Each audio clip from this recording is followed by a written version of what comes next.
Bago lang ba kayo dito sa channel ko, don't forget to subscribe and hit that notification bell para updated kayo sa mga bago kong videos. And kung mga bago kayong credit card user, meron akong line up dito ng about sa credit cards. Kung gusto nyo panoorin, click nyo lang dito. And tara, samahan nyo ako dito sa video. Yo, what's up guys? Jet here and welcome to my channel.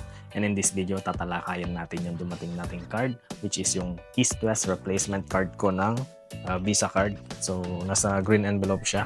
Pero binuksan ko na rin siya guys. Sabi niya, open immediately. So, hindi ko alam kung ano itong dumating na card ko. Pero replacement card pala siya doon sa gold Visa card ko.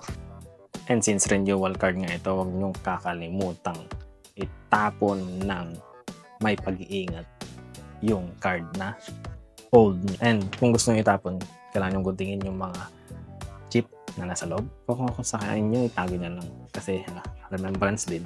And collection, pero wag na wag nyong kalimutan or wag na wag nyong i-misplace yung card na to. Kasi information nyo to and mag-iingat lang kayo sa pagtatago ng cards nyo.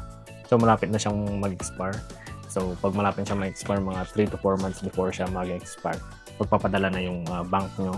Like this East-West, nagpadala siya ng replacement card sa akin. So ito siya guys, ang ating card. Kung may tatanong nyo kung anong bago dito sa card na to, same naman siya ng pangalan nyo, ng informations. And same din siya ng 16-digit na card number nyo. And yung mapapalitan lang is yung CVV nyo dun sa likod. And since nung last video ko may nag-comment na hindi ko na-discuss yung perks ng East-West Gold card dito. So, i-discuss ko dito sa video to, mga perks niya. Una, yung East-West Gold card is meron siyang 1 point per 100 pesos. So, yun. Kada point mo, 100 pesos. And dito yung mga listahan ng pwede mong pagre-redeeman. Nalagay ko na lang dito. Diba? Yan. Basahin nyo na lang or repost nyo na lang itong video para makita nyo itong nakalagay dito. And pag nagta-travel kayo, meron siyang free travel insurance and then convenience coverage. So, ilalagay ko ulit dito kasi masyadong mahaba pag na-discuss ko lahat. Basahin nyo na lang and ililink ko rin sa baba yung description or yung link papunta dun sa travel insurance.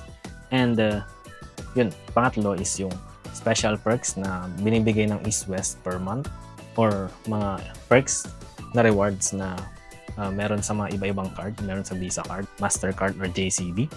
Meron dito sa East-West website kung ano yung mga perks nila per month. May kita mo rin dun sa chatbot nila kung iisa-isahin mo.